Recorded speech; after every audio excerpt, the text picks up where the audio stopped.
नमस्कार भक्तों, क्या आप जानते हैं किन्नरों की उत्पत्ति कैसे हुई? क्या आपने कभी सोचा है कि जब ब्रह्मांड की रचना हुई थी, तो सृष्टि में केवल दो ही रूप बनाए गए थे, एक पुरुष और एक स्त्री। लेकिन फिर ये तीसरा रहस्यमय रूप, किन्नर, कैसे जन्मा?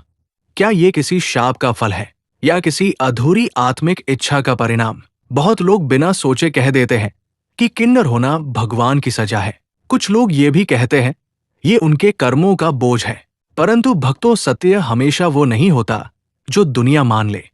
सत्य वो होता है जो आत्मा महसूस करे, और इस सत्य की गहराई उन बातों से कहीं अधिक है जो हम सुनते आए हैं। दोस्तों, कई लोग ये भी कहेंगे किन्नरों के बारे में कौन नहीं जानता, हर कोई जानता है। लेकिन जो हम आपको बताने वाले हैं, ये शायद बहुत कम लोग जानते हैं कि उनकी उत्पत्ति किस प्रकार हुई है। भक्तों, किन्नर का जन्म ना तो पाप का परिणाम है और ना ही ये किसी अधर्म का दंड है। ये उस विशेष आशीर्वाद है। भक्तों, हम प्रवेश करने वाले हैं एक ऐसी अलौकिक कथा में। जब ब्रह्मा जी ने सृष्टि बनाई, तब से किन्नर है, या किसी के शाप के कारण किन्नरों का जन्म हुआ है। जब सृष्टि ने पहली बार सांस ली थी, जब पूरा ब्रह्मांड एक शांत समुद्र की तरह स्थिर पड़ा था, चारों ओर दिव्यता थी, ना मनुष्य थे, ना प्राणी, ना कोई संसार, सिर्फ क्षीर सागर की अनंत शांति। और उस शांति के मध्य विराजमान भगवान श्री हरि विष्णु शेषनाग की दिव्य शैया पर विश्राम कर रहे थे। चारों दिशाओं में सुख, समृद्धि और एक अनुपम दिव्यता का वातावरण फैला हुआ था। उनके चरणों के पास देवी लक्ष्मी विराजमान थी, परंतु उनके मुखमंडल पर आज मुस्कान के स्थान पर चिंतन की गहरी रेखाएं स्पष्ट झलक रही थी। वे किसी गंभीर विचार में मग्न थी। भगवान विष्णु ने अपनी मधुर मुस्कान के साथ उनसे पूछा, प्रिय लक्ष्मी, क्या बात है? तुम इतनी चिंतित क्यों हो? तुम्हारे मुख पर आज वो सामान्य प्रसन्नता भी नहीं दिख रही। देवी लक्ष्मी ने श्रद्धापूर्वक प्रभु की ओर देखा और अत्यंत विनम्रता से बोली, हे प्रभु, मेरे मन में एक ऐसा प्रश्न उठ रहा है जो संभवतः कभी देवर्षि नारद ने भी आपसे पूछा होगा।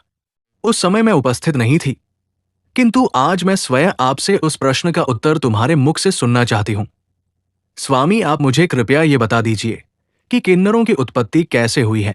क्या ये पृथ्वी पर अपने कर्मों का फल भोगने आए हैं, या कोई और कार्य से भगवान विष्णु ने अपनी करुणामय दृष्टि से उन्हें निहारा और कोमल स्वर में उत्तर दिया? हे लक्ष्मी, तुम जिस प्रश्न की बात कर रही हो, जब ब्रह्मा जी ने इस सृष्टि में स्त्री और पुरुष का निर्माण किया, तो फिर किन्नरों की उत्पत्ति कैसे हुई, जो न पूर्ण रूप से पुरुष हैं और न ही पूर्ण रूप से स्त्री? देवी लक्ष्मी ने सहमति में सिर हिलाया। हाँ प्रभु, आप तो सर्वज्ञ हैं। मैं जानती हूँ कि आपके पास इस गहन प्रश्न का उत्तर अवश्य होगा। कृपा करके इस रहस्य से मुझे भी अवगत कराए। भगवान विष्णु ने गंभीरता से कहा, हे लक्ष्मी, यह प्रश्न जितना सीधा दिखता है, इसका उत्तर उतना ही गहरा है। इसका समाधान एक अत्यंत महत्वपूर्ण और अद्भुत कथा में छिपा है। महाराज सुद्युम्न की कथा में लक्ष्मी जी की उत्सुकता और बढ़ गई।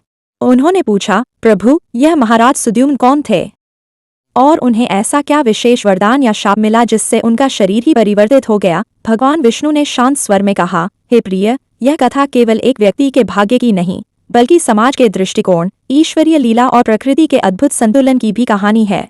तुम एकाग्रचित होकर सुनो, मैं तुम्हें महाराज सुद्युम्न की संपूर्ण कथा सुनाता हूँ। जो भी इस कथा को श्रद्धापूर्वक सुनता है, उसके जीवन से अज्ञान का अंधकार सदा के लिए मिट जाता है। इसके बाद भगवान विष्णु ने देवी लक्ष्मी को वह अद्वितीय कथा सुनानी आरंभ की। बहुत समय पहले की बात है। पृथ्वी लोक पर महाराज सुद्युम्न नामक एक प्रतापी राजा राज्य करते थे। वे अपने पराक्रम, धर्मनिष्ठा, सत्यनिष्ठा, शूरवीरता और अपनी इंद्रियों पर पूर्ण नियंत्रण के लिए विख्यात थे। उन्होंने अपने महान कर्मों से अपने कुल का गौरव बढ़ाया था। महाराज सुद्युम्न एक महान दानवीर, योद्धा और प्रकांड विद्वान भी थे। उनके राज्य की प्रजा उनसे अत्यंत संतुष्ट और सुखी थी। एक दिन महाराज सुद्युम्न अपने प्रिय घोड़े पर सवार होकर शिकार के लिए घने जंगल की ओर चल दिए। उनके साथ कुछ सैनिक और मंत्री भी थे। महाराज ने अपने कानों में सुंदर कुंडल पहने थे और उनके पास आजगव नामक प्रसिद्ध धनुष तथा बाणों से भरा तरकश था। वे वन में भ्रमण करते हुए आगे बढ़े। उसी वन के पास एक कुमार वन नामक अत्यंत सुंदर किंतु रहस्यमय जंगल था। वह वन दिखने में जितना आकर्षक था, उतना ही भयभीत करने वाला भी। उस वन में भगवान शिव की अद्भुत माया व्याप्त थी, जिस कारण वह पृथ्वी पर स्वर्ग के समान प्रतीत होता था। अनेक जंगली पशुओं की मधुर और कभी कभी डरावनी ध्वनियां दूर दूर तक गूंज रही थीं, जो राजा के मन में सुख और कौतूहल दोनों भर रही थीं। कोयल पक्षियों की मीठी कूक उनके कानों में पड़ रही थी, जिससे महाराज अत्यंत प्रसन्न हो रहे थे। जैसे ही महाराज सुद्युम्न ने कुमार वन में प्रवेश किया, एक अद्भुत और अविश्वसनीय घटना घटित हुई। उसी क्षण उनका पुरुष शरीर स्त्री रूप में बदल गया। उनके साथ आया घोड़ा भी घोड़ी बन गया और उनके सभी सैनिक तथा मंत्री भी स्त्रियां बन गए। अचानक हुए इस विचित्र और अप्रत्याशित बदलाव को देखकर महाराज और उनके साथी हतप्रभ रह गए और गहन चिंता में पड़ गए। वे मन ही मन सोचने लगे, यह क्या अनिष्ट हो गया। महाराज सुद्युम्न अपने इस स्त्री रूप को देखकर अत्यंत दुखी और लज्जित हुए। उन्होंने अपने सिपाहियों से कहा, यह हमारे साथ कैसा दुर्भाग्य घटित हुआ है। हम सभी अचानक पुरुष से स्त्री कैसे बन गए। अब हम क्या करेंगे। इस स्त्री शरीर के साथ हम घर कैसे लौटेंगे। मैं अपने राज्य का संचालन कैसे करूंगा। हमारी प्रजा हमें देखकर क्या कहेगी। तब देवी लक्ष्मी ने भगवान विष्णु से पूछा, हे प्रभु, यह तो आपने बड़ी ही आश्चर्यजनक बात कही है। देवताओं के समान तेजस्वी महाराज सुद्युम्न को स्त्री शरीर कैसे प्राप्त हुआ। इसका कारण क्या था। उस रमणीय वन में राजा ने ऐसा कौन सा कार्य किया जिससे उन्हें स्त्री का रूप मिला। कृपा करके विस्तार से बताएं। तब भगवान विष्णु ने देवी लक्ष्मी से कहा, हे प्रिय, इसके पीछे भगवान शिव की ही अद्भुत माया है। भगवान शिव की माया के प्रभाव से ही महाराज सुद्युम्न और उनके सैनिकों को स्त्री का शरीर प्राप्त हुआ। अब तुम इस कथा को ध्यान से सुनो। एक बार की बात है, भगवान शिव और देवी पार्वती इसी कुमार वन में एकांत में विहार कर रहे थे। तभी अचानक सनकादि मुनि, जो अपनी तपस्या के तेज से 10 दिशाओं को प्रकाशित करते हुए भगवान शंकर के दर्शन के लिए उस वन में आ पहुंचे। सनकादि मुनियों को किसी भी प्रकार का बंधन नहीं था। वे बिना किसी आज्ञा के कहीं भी कभी भी आ जा सकते थे। जब वे चारों मुनि भगवान शंकर के दर्शन के लिए उस वन में आए तो उन्होंने देखा कि देवी पार्वती और भगवान शिव एकांत में विहार कर रहे थे। सनकादि मुनियों को अचानक उस स्थान पर आता देखकर देवी पार्वती अत्यंत लज्जित हो गईं। वे तुरंत भगवान शिव से दूर हटकर खड़ी हो गईं। जब उन चारों मुनियों ने देवी पार्वती और शिव जी को एकांत में देखा तो वे तुरंत ही वहां से लौटकर नर नारायण के आश्रम की ओर चले गए। भगवान शिव ने जब पार्वती को लज्जित होकर दूर खड़ा देखा तो उन्होंने कहा, हे प्रिय, तुम इस प्रकार से लज्जित क्यों हो रही हो। वे चारों तो हमारे पुत्र के समान हैं, उनसे तुम्हें लज्जित नहीं होना चाहिए। देवी पार्वती ने उत्तर दिया, हे प्रभु, स्त्री को अपने पुत्रों के सामने भी कभी पति के साथ एकांत विहार नहीं करना चाहिए। उसे सदैव मर्यादा का पालन करना चाहिए। आपने तो कहा था कि इस स्थान पर कोई नहीं आएगा, फिर हमारे एकांत में विघ्न डालने के लिए ये चारों मुनि कहाँ से आ गए। आप तुरंत ही कोई ऐसा उपाय करें जिससे कोई भी पुरुष इस वन में ना आ सके, अन्यथा मैं इस स्थान से चली जाऊंगी। तब भगवान शिव ने कहा, हे प्रिय, ठीक है, तुम्हारे इस दुख को दूर करने के लिए मैं अभी उपाय करता हूँ।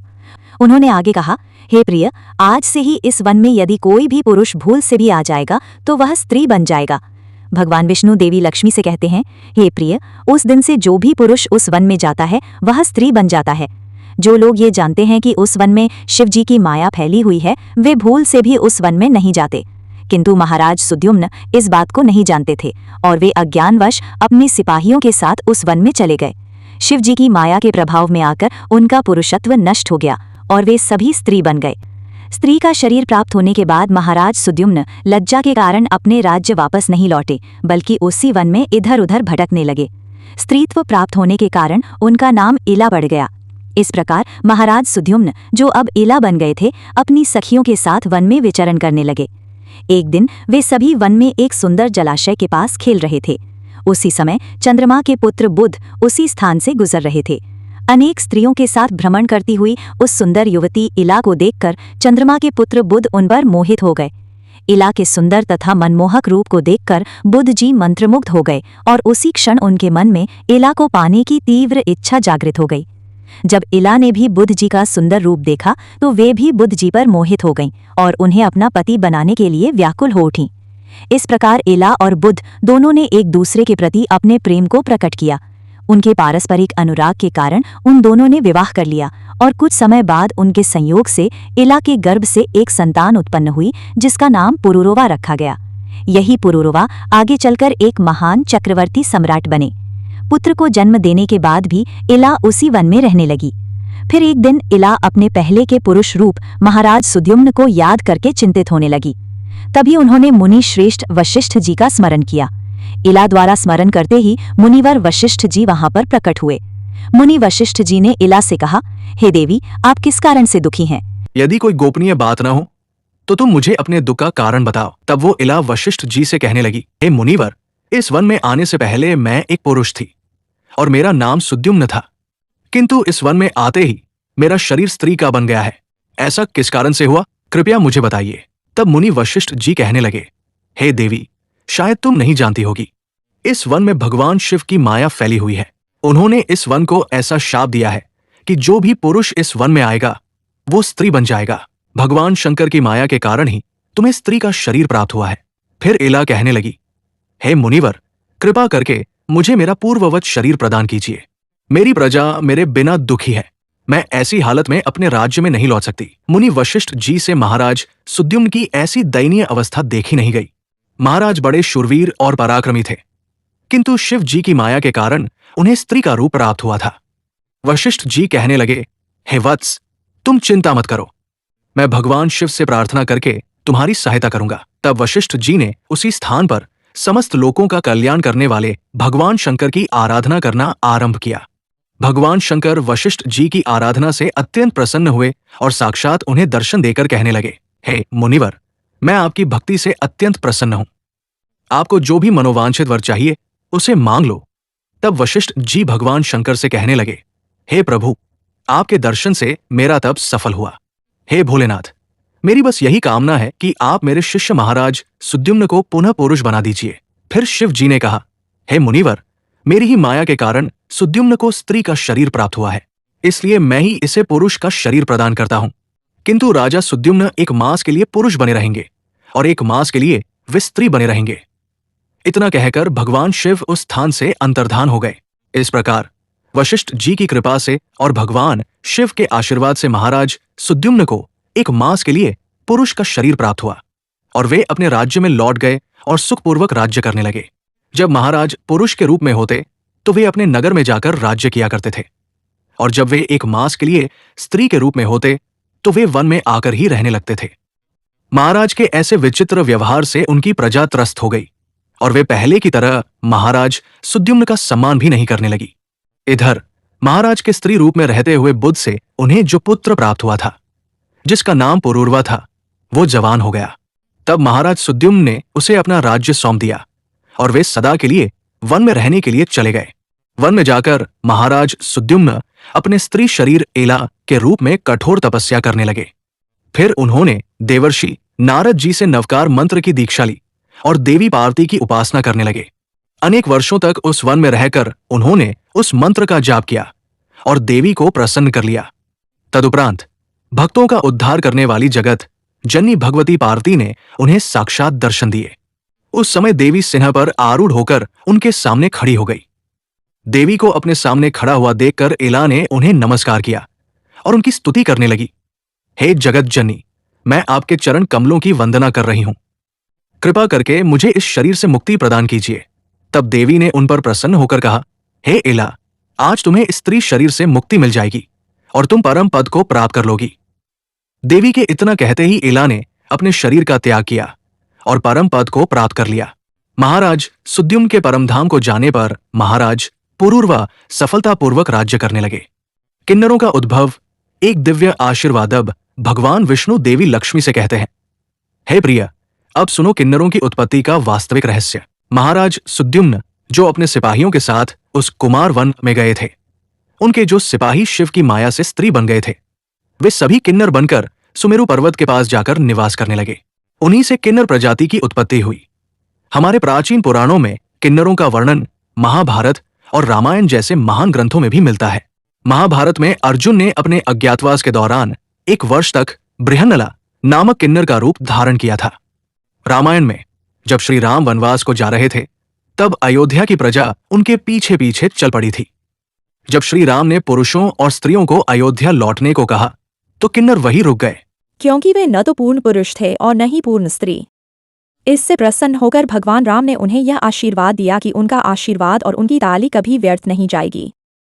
भगवान शिव और देवी पार्वती से संबंधित कुछ ग्रंथों में किन्नरों को भगवान शिव और शक्ति के अर्धनारीश्वर रूप का प्रतीक माना गया है, जिसका अर्थ है पुरुष और स्त्री दोनों का अद्भुत संयोग।